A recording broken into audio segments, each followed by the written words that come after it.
Bonjour, c'est Drawer et aujourd'hui ça fait 2 ans que j'ai pas posté une vidéo sur scène de malaise. Est-ce que ça vous avait manqué ?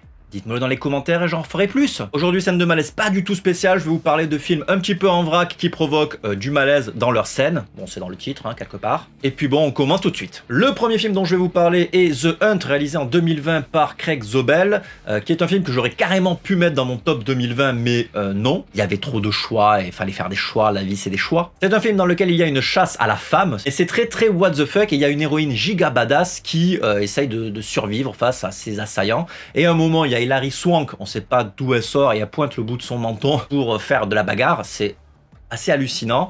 Mais c'est pas cette scène dont je vais vous parler, donc je vais vous parler d'une autre scène dans laquelle il y a Emma Roberts. Emma Roberts, qui est une actrice que j'aime beaucoup parce qu'elle est jolie.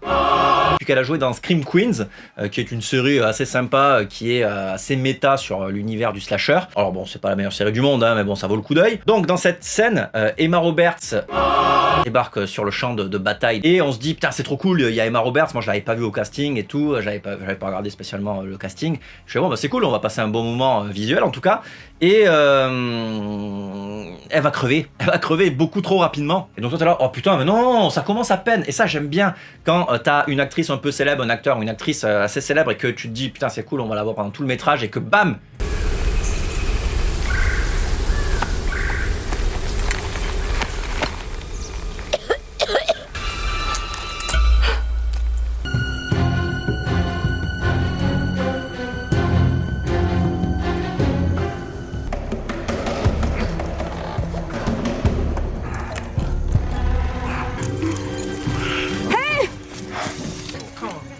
I can't use that.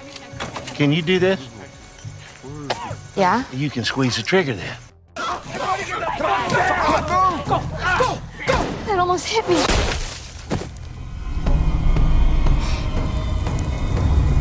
ça assez marrant, assez frustrant, mais assez marrant. Non Elliot, je travaille. Tu fais quoi? Je travaille mon cœur. Je travaille mon cœur, je travaille. Oui, moi aussi je t'aime. Donc The Hunt, en tout cas je vous le conseille, c'est un film vraiment fun. Voilà, chasse à l'homme, survival, avec une Scream Queens assez badass. Ma caméra s'arrête tout seul, c'est un délice, c'est faux. Le prochain film est Dream Home, réalisé en 2010 par, et je vais lire parce que sinon je vais mal le dire, Pang Ho Chung. Bon voilà, je l'ai certainement mal dit, mais au moins je l'ai bien lu. Donc c'est un film de la catégorie 3 hongkongaise, donc si vous connaissez pas la catégorie 3, je vous invite à voir la vidéo du coin du bis qui va s'afficher dans un des coins, qui a fait une vidéo sur la catégorie 3 qui est formidable. C'est en gros des films hongkongais ultra violents qui ont été interdits au moins de 16 ou 18 ans. Si vous voulez en savoir plus, vous pouvez aussi aller écouter le podcast Envisage sur les catégories 3 hongkongais. Donc le podcast Envisage, c'est un podcast que j'anime avec les copains. Allez voir, c'est sur Spotify, c'est partout, c'est partout. Donc déjà ce film est un bijou, je l'ai adoré, regardez-le. Et dans cette scène que je vais vous présenter, il y a une nana qui en fait essaye de faire baisser le prix des appartements, parce qu'à Hong Kong le prix est super élevé dans l'immobilier, et donc du coup elle va buter ses voisins pour que son appart soit moins cher. Pas bête. Et donc elle va tuer une femme avec un sac. Mais tu sais, c'est les sacs dans lesquels tu mets tes couvertures, après tu mets l'aspirateur et t'aspires et du coup ça compresse le truc. Enfin voilà, truc de daron, mais en gros ça permet de le ranger au garage, et ça c'est pas très intéressant ce que je raconte, mais elle met ça sur une tête de personne, et donc elle va mettre le truc de l'aspirateur, elle va aspirer, et donc elle va être étouffée par ce sac. Je trouve que là, le meurtre est super original, et le petit pompon sur le gâteau, ça se dit pas, hein, mais bon, vous avez compris l'idée, c'est que la femme est enceinte. Et elle est pas enceinte de 2 mois, elle est enceinte de 15 mois au moins, tu vois. Donc tu vois, le bébé, il a la main qui sort, tellement elle est enceinte. Il est prêt à sortir, et là, maman, qu'est-ce que tu es en train de mourir? Je vais mourir avec toi. Haha. Haha.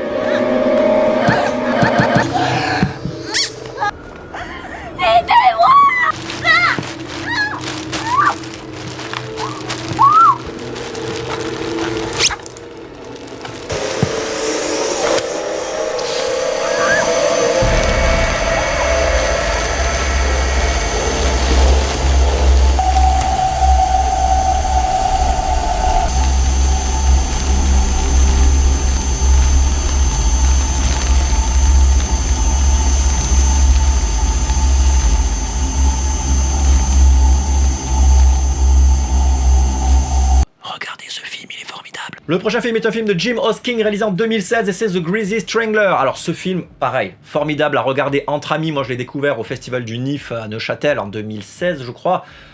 Incroyable.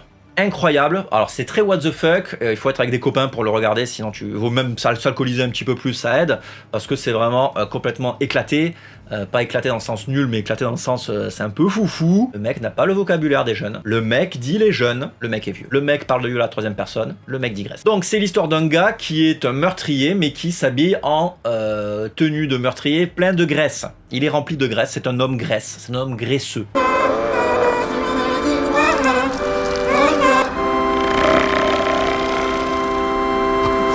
Qui tue des gens.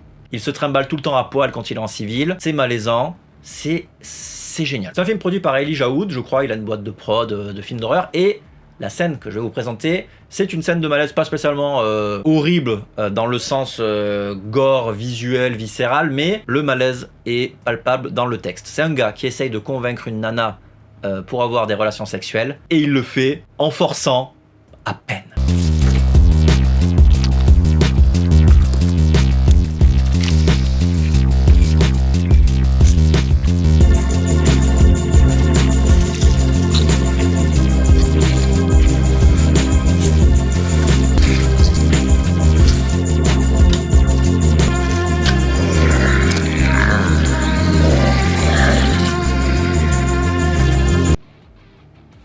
Une leçon de pick-up artiste. Alors là, on est vraiment dans la métaphore, hein, c'est du 0% de chance de réussite, pas du tout de métaphore, n'essaye pas de faire ça dans un bar PMU ou dans une discothèque, nulle part, jamais.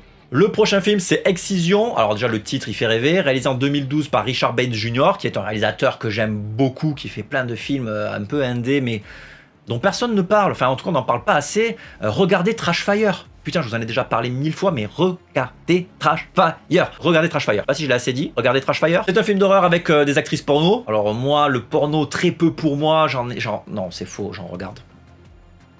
Donc c'est avec l'actrice porno Tracy Lord, que je ne connais pas, c'est faux encore, c'est absolument faux. Et ils ont fait le pari de l'enlaidir, hein. Donc déjà là c'est quand même pas mal parce que la meuf elle est quand même assez jolie. Et cette nana a pas mal de problèmes psychologiques. Donc elle joue le rôle de Pauline, une adolescente qui a des fantasmes où elle aime disséquer les gens de façon chirurgicale. Peut-être pendant les rapports sexuels, ça c'est lié. Un fantasme ma foi fort banal finalement.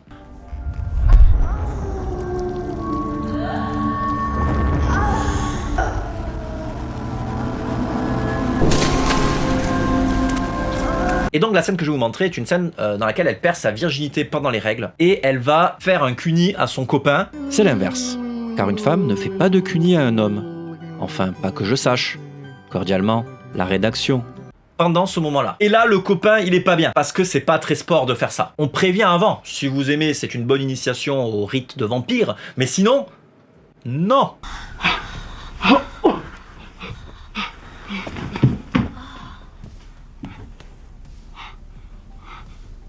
What the fuck? I had a really nice time. Can you get the fuck off my car?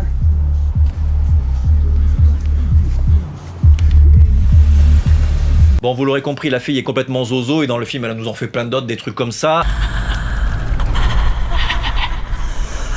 Ce film est génial, regardez-le, regardez. La réal et la photo sont vraiment très soignés, regardez-le, regardez ce film, s'il vous plaît. Le cinquième et dernier film de cette sélection est Nécromantique de Jörg, comment il dit, Buttgereit. Je sais pas bien le dire, c'est allemand, de 1987. J'en ai parlé sur ma chaîne, n'hésitez pas à aller voir la vidéo. C'est un film assez spécial, mais qui a donc un espèce de grain old school, un peu comme les August Underground. C'est-à-dire que c'est, alors c'est peut-être pas caméra au point, je sais plus, ça fait longtemps que je l'ai pas vu, mais en tout cas, c'est un film très très dérangeant qui parle évidemment de nécrophilie. On aime ça. Et dans la scène que je vais vous montrer, rien ne va. On y voit le protagoniste se suicider en se mettant des coups de couteau dans la tub. Il a une tub en bois, hein, visiblement, et il éjacule en même temps. Donc, si vous êtes en train de manger vos chocs à pic et qu'il est 8h du matin, déjà, c'est pas la bonne heure pour regarder mes vidéos. Mais si tu manges tes chocs à pic à 20h, ben, pose tes chocs à pic 2 secondes, parce que là, je te mets la scène, et c'est graphique, et c'est pas Jojo, et je vais être démonétisé, voire même interdit au moins de 18 ans. Abonne-toi! Haha! C'est parti, vidéo.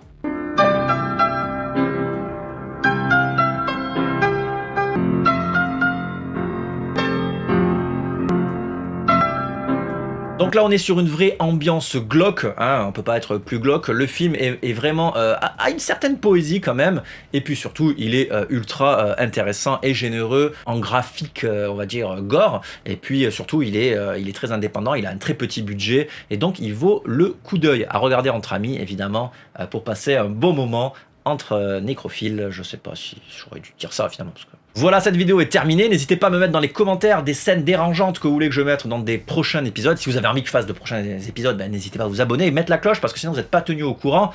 Et puis après, ben, vous voyez pas mes vidéos. Qu'est-ce que c'est que cette histoire là? Abonne-toi. Allez. Putain, le mec est persuasif. Hein. On se retrouve pour une prochaine vidéo.